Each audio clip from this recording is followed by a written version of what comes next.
अस्सलाम वालेकुम। Welcome to सनिया की दुनिया। कैसे हैं आप सब लोग? तो जी यहाँ से हमारा व्लॉग स्टार्ट होता है। ये मेरा व्लॉग है 24 दिसंबर का।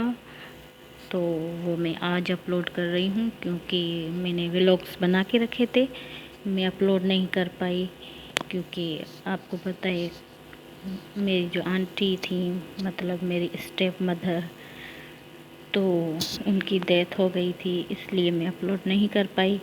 और ये वीडियो है ही उनके मुतालिक और उनकी ही बात करेंगे इस वीडियो में कि उनको क्या हुआ, कैसे हुआ। तो बस यही मैं आप लोगों को बताऊंगी। बच्चे अपने चाचू के पास जा रहे थे, तो वहाँ से वो वहाँ पे जा रहे थे और मैं जो थी, रात को कपड़े हमने धोए थे बच्चों के, आप लोगों ने देखे भी। ये पूरे दिन का मतलब व्लॉग है उस दिन का। तो हमने कपड़े धोए, उसके अलावा मैंने रोटियां पका ली कि शाम को फंक्शन था मेरी फ्रेंड का, उसकी मेहंदी थी 28 को।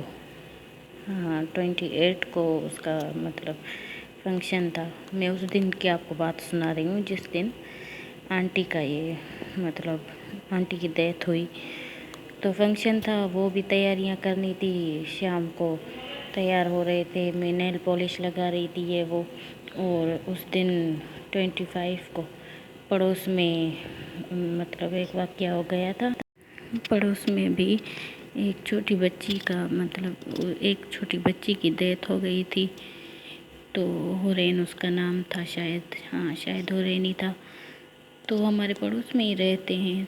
तो फैसल वहाँ गए थे, मैंने उनको कॉल की कि आओ आप। उसको पता था कि ये शादी की तैयारियां भी कर रही है और ये शादी पे जाएंगे, मतलब मेहंदी थी तो मेहंदी पे जाएंगे। तो मैं बस ये तैयारी ही कर रही थी, नेल पॉलिश वगैरह लगा रही थी। इस बीच में मेरी बहन की मुझे कॉल आई कि आंटी की तबीयत सही नहीं है। तो मैंने कहा क्यों? कह रही थी कि बस फैसल को फ़ोन करो कि वो आए, किसी से पूछे, उनके भाई से, उनके भाई वगैरह से पूछे कि क्या हुआ है आंटी को।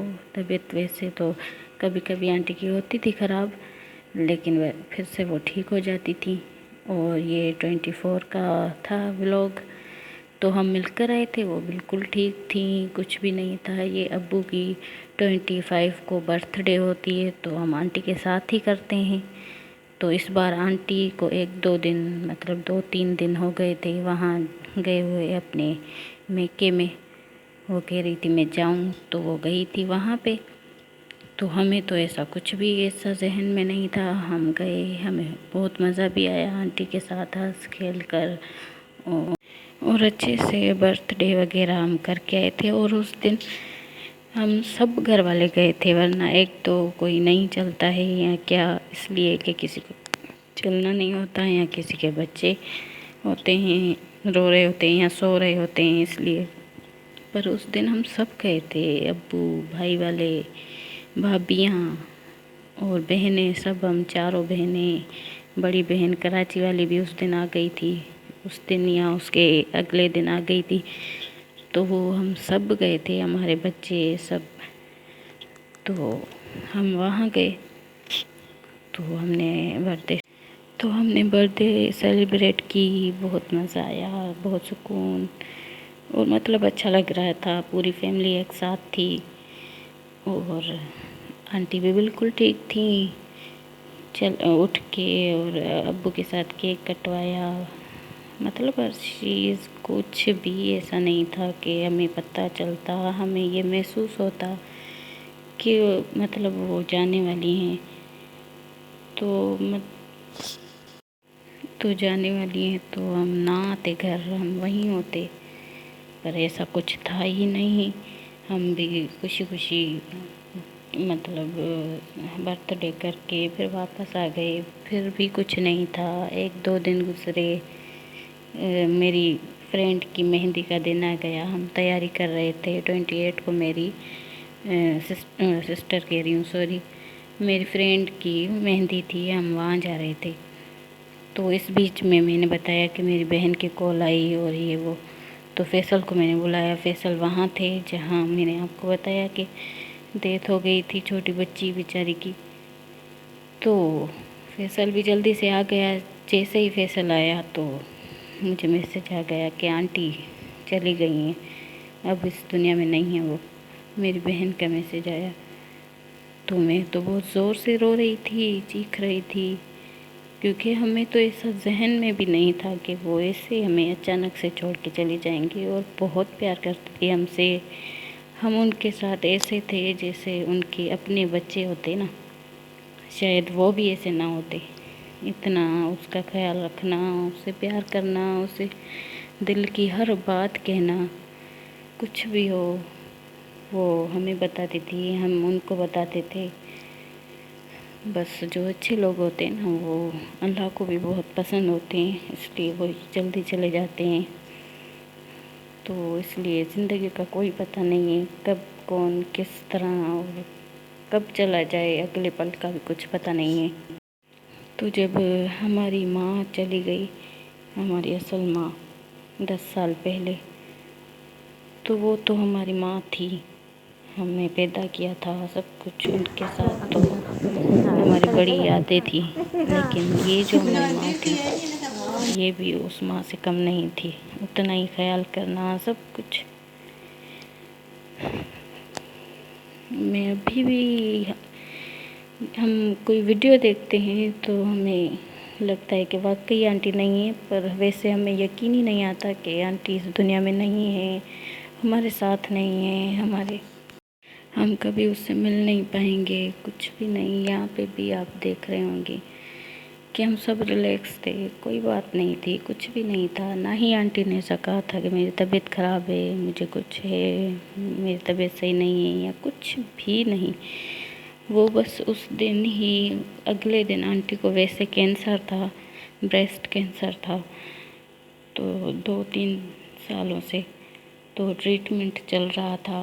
और उस दिन जब हम गए थे उसके नेक्स्ट डे ही आंटी डोज़ लगवा कर आई थी वहाँ से हॉस्पिटल से। तो उस डोज़ लगवाया, उसकी सुबह को आंटी ने नाश्ता किया है, टेबलेटें खाई हैं, सब कुछ। दोपहर जैसे ही हुई है 1-1:30 बजे उन्होंने दोपहर का खाना खाया। उसके बाद टेबलेट खाई अपनी। टेबलेट खाने के बाद बस उनको थोड़ी देर में ही सर में दर्द हुआ। सबको कह रही थी मुझे जोर दो, ये करो वो करो, फिर फ़ैन ऑन करो, मुझे सांस में तकलीफ़ हो रही है। तो बस ये 2-3 मिनट की ये बात है। तो इन्होंने आंटी के जो घर वाले थे उन्होंने टेबलेट वगैरह दी, जिससे आंटी को मतलब सर का दर्द कम हो। तब तक वो डॉक्टर को लेने गए थे। इसी बीच में आंटी के घर वालों ने समझा कि आंटी को आराम आ गया है और वो सो गई हैं। तो वो सो नहीं गई थी, वो बेहोश हो गई थी। जैसे कि मतलब ये सब समझ रहे थे कि आंटी को नींद आ गई है और आंटी सो गई है। आगे मैं बताती हूँ आप लोगों को।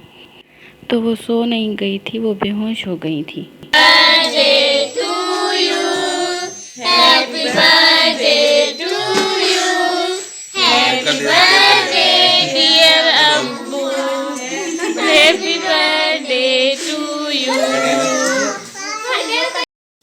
तो वो बेहोश हो गई हैं। तो जब तक आंटी की बहन आई, मतलब डॉक्टर को लेने गए थे उनकी बहन और उनका भाई, जैसे ही वो डॉक्टर आया तो डॉक्टर ने कहा कि ये बेहोश हो गई हैं और इनको मैं कैसे कोई भी ट्रीटमेंट दूँ या कुछ भी। तो इनको हॉस्पिटल लेके चलते हैं। हॉस्पिटल लेके मतलब जा ही रहे थे तो रास्ते बंद थे, तो कैसे भी करके हॉस्पिटल पहुंच गए। हॉस्पिटल पहुंचे तो हॉस्पिटल वालों ने कहा कि कुछ भी नहीं है, मतलब ये तो अल्लाह को प्यारी हो गई हैं, इनकी डेथ हो गई है।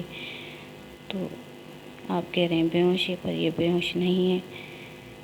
पर वही मैं आपको बात कहूँगी कि ये बस माएँ जो होती हैं ना वो दुनिया से ना जाएं। माँ बाप ऐसी चीज़ है कि ये दुनिया से चले जाएं तो बच्चे बस ऐसे ही रुलते हैं। तो वही थी हमारी घर की बड़ी, सब कुछ। हमारे बाप की बीवी थी, जाहिर सी बात है, हमारी माँ थी, उनके साथ हमारी बहुत अटैचमेंट थी। उसकी तबीयत ठीक नहीं होती थी, यहाँ पे होती थी तो मुझे 4-4 बजे रात को बुलवाती थी कि सन्या आए, तो मैं जाती थी, हंसी मजाक करती थी। और उनको बाहर फिर हम लेकर जाते थे, थोड़ा वॉक करवाते थे, फिर चेयर रखते थे कि वो बैठे, थक ना जाए, फिर थोड़ा बिठाते थे, फिर वॉक करवाते थे। जब मेरी शादी हो रही थी तो मुझे कहती थी कि तुम शादी करके जाओगी तो फिर मैं तो अकेली हो जाऊंगी, कैसे, मुझे तो मज़ा ही नहीं आएगा, तुम हंसाती हो, मस्ती मजाक करती हो, मुझे तो मज़ा ही नहीं आएगा। अब वो मेरी छोटी बहन के बारे में भी ऐसा ही कहती थी। बस यही थी आज की मेरी वीडियो।